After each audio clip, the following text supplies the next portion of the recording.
नमस्कार। इस वीडियो में आप सभी का बहुत बहुत स्वागत है। मेरा नाम कमल कुमार है और आपने देखना शुरू कर दिया है खेतों तक मौसम। तो इस वीडियो में हम बात करेंगे कि संपूर्ण भारत के क्षेत्रों में आने वाले दिनों में किस प्रकार से मौसम की संभावना नज़र आ रही है। आज देखेंगे तो आज केरल और तमिलनाडु, कर्नाटक, आंध्र प्रदेश और रायलसीमा के क्षेत्रों, तेलंगाना में भारी वर्षा होने की संभावना नजर आ रही है और बाकी क्षेत्रों में मौसम शुष्क रहने की संभावना है। केवल पहाड़ी क्षेत्रों में जिसमें गिलगित और साथ साथ में जम्मू कश्मीर के उत्तरी क्षेत्रों के ऊपर बादल छाने की संभावना है।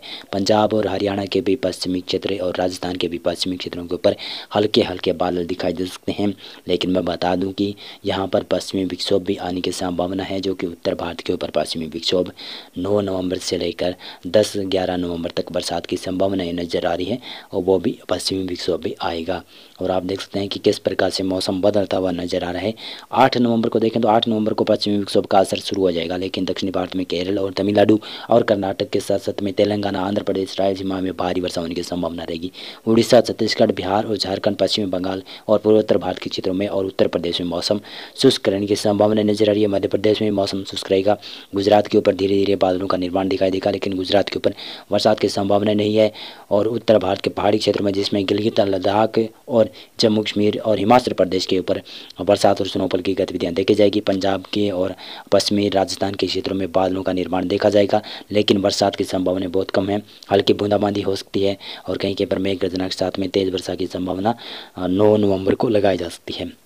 और 9 नवंबर को देखें तो उत्तर भारत के क्षेत्रों में पश्चिमी विक्षोभ का असर काफ़ी ज़्यादा देखा जाएगा। 9 और 10 नवंबर को दक्षिणी भारत में भारी वर्षा के दौर देखे जाएंगे केरल और तमिलनाडु और कर्नाटक में, और साथ साथ में कोंकण गोवा के दक्षिणी क्षेत्रों तक और आंध्र प्रदेश और रायलसीमा के क्षेत्रों में भी बरसात की संभावना 9 नवंबर को बनी रहेगी। और उत्तर भारत के ऊपर पश्चिमी विक्षोभ आया हुआ है, इसकी वजह से पश्चिमी राजस्थान से तमाम क्षेत्र, पंजाब, हरियाणा के तमाम क्षेत्रों में हल्की वर्षा और साथ साथ में कहीं कहीं पर तेज वर्षा के दौर भी आने की संभावना नजर आ रही है। पश्चिमी उत्तर प्रदेश और उत्तराखंड में हल्की वर्षा और स्नोफॉल की गतिविधियाँ देखी जा सकती है। और जम्मू कश्मीर, हिमाचल प्रदेश और गिलगित लद्दाख में बरसात की संभावना काफ़ी ज़्यादा रहेगी और स्नोफॉल की भी गतिविधियां काफ़ी ज़्यादा देखी जाएगी। पंजाब और हरियाणा के उत्तरी क्षेत्रों के ऊपर वर्षा के साथ साथ में कुछ ओलावृष्टियाँ भी होने की संभावना नजर आ रही है। बाकी क्षेत्रों में मौसम शुष्क रहने की संभावना है। और 10 नवंबर को देखें तो 10 नवंबर को पश्चिमी विक्षोभ धीरे धीरे कर आगे निकल रहा है और साथ साथ में दक्षिणी भारत में जो बरसात की संभावना थी वो भी धीरे धीरे कर अब कमज़ोर पड़ रही है।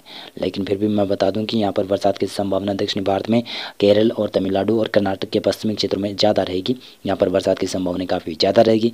लेकिन उत्तर भारत के क्षेत्रों में जो पश्चिमी विक्षोभ आया हुआ है, इसका वजह से गिलगित, लद्दाख, जम्मू कश्मीर, हिमाचल प्रदेश और उत्तराखंड और साथ में लद्दाख के साथ साथ में हरियाणा में भी बरसात की संभावनाएं नजर आ रही है कि 10 नवंबर को हरियाणा के आसपास वर्षा देखने को मिल सकती है। दिल्ली और पश्चिमी उत्तर प्रदेश के ऊपर भी कुछ बूंदाबांदी होने की संभावना नजर आ रही है। पंजाब और राजस्थान से धीरे धीरे कर मौसम शुष्क होना शुरू हो जाएगा 10 नवंबर दोपहर से, और उसके बाद में यहाँ पर मैदानी क्षेत्रों में मौसम शुष्क हो जाएगा। और यह कह सकता हूँ कि दीपावली से पहले यहाँ पर मौसम शुष्क होने की संभावना नजर आ रही है। और आप देख सकते हैं कि 10 नवंबर को मौसम शुष्क हो जाएगा और 11 नवंबर को भी मौसम शुष्क हो जाएगा। इसी के साथ साथ में तापमान में काफ़ी ज़्यादा गिरावट होने की संभावना पंजाब, हरियाणा और राजस्थान तक और साथ साथ में मध्य प्रदेश, उत्तर प्रदेश तक दिखाई दे सकती है। तापमान में अधिक गिरावट होने की संभावना रहेगी। दीपावली से पहले सर्दी का एहसास काफ़ी ज़्यादा देखा जाएगा। और लद्दाख और गिलगित और हिमाचल प्रदेश में मौसम और उत्तराखंड में मौसम शुष्क करने की संभावना है। पूर्वी भारत और साथ साथ में दक्षिणी और मध्य भारत के ऊपर भी अब धीरे धीरे कर मौसम शुष्क हो रहा है। केवल केरल और तमिलनाडु के ऊपर दक्षिणी क्षेत्र में ही बरसात की संभावना नजर आ रही है। और इसी प्रकार से देखें तो 12 नवंबर को भी भारत के तमाम क्षेत्रों में मौसम संपूर्ण क्षेत्रों में मौसम शुष्क रहेगा। केवल केरल और तमिलनाडु के दक्षिणी तटीय भागों के ऊपर ही बरसात की संभावना नजर आ रही है। और इसी प्रकार से देखें तो 13 नवंबर को भी मौसम संपूर्ण भारत के क्षेत्रों में शुष्क रहेगा, लेकिन दक्षिणी भारत में धीरे धीरे कर अब बरसात की संभावना बढ़ने की संभावना नजर आ रही है। और 14 नवंबर को भी भारत के तमाम क्षेत्रों में मौसम शुष्क रहेगा। केवल केरल और तमिलनाडु के दक्षिणी क्षेत्रों में तेज वर्षा होने की संभावना नजर आ रही है। और 15 नवंबर को भी मौसम शुष्क रहेगा। बता दूं कि 15-16 नवंबर के आसपास एक पश्चिमी विक्षोभ भी आने की संभावना है। यह पश्चिमी विक्षोभ शायद 20 नवंबर से पहले या फिर 20 नवंबर के आसपास आएगा, तो इसका असर भारत के पहाड़ी क्षेत्रों के साथ साथ में मैदानी क्षेत्रों में भी देखने को मिलेगा। लेकिन फिलहाल बात करें तो यहाँ पर 15 नवंबर तो मौसम शुष्क रहने की संभावना है। संपूर्ण भारत के क्षेत्र में केवल केरल और तमिलनाडु के दक्षिणी क्षेत्रों में ही बरसात की संभावना संभावना देखी जाएगी। और 16 नवंबर को पश्चिमी विक्षोभ धीरे धीरे करके भारत की तरफ आ जाएगा।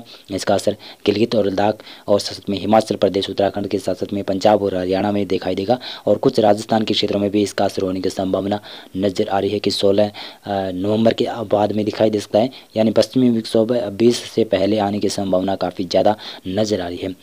केरल और तमिलनाडु में फिर से बरसात की संभावना काफ़ी ज़्यादा बढ़ेगी, क्योंकि बंगाल की खाड़ी में सर्कुलेशन फिर से विकसित होने की संभावना है, और इसी का प्रभाव भारत के दक्षिणी क्षेत्रों में भारी वर्षा का दौर देखने को मिल सकता है। तो मौसम पूर्वानुमान और मौसम अपडेट में अभी के लिए बस इतना था। वीडियो को लाइक और चैनल को आप सब्सक्राइब कर सकते हैं। बहुत बहुत धन्यवाद।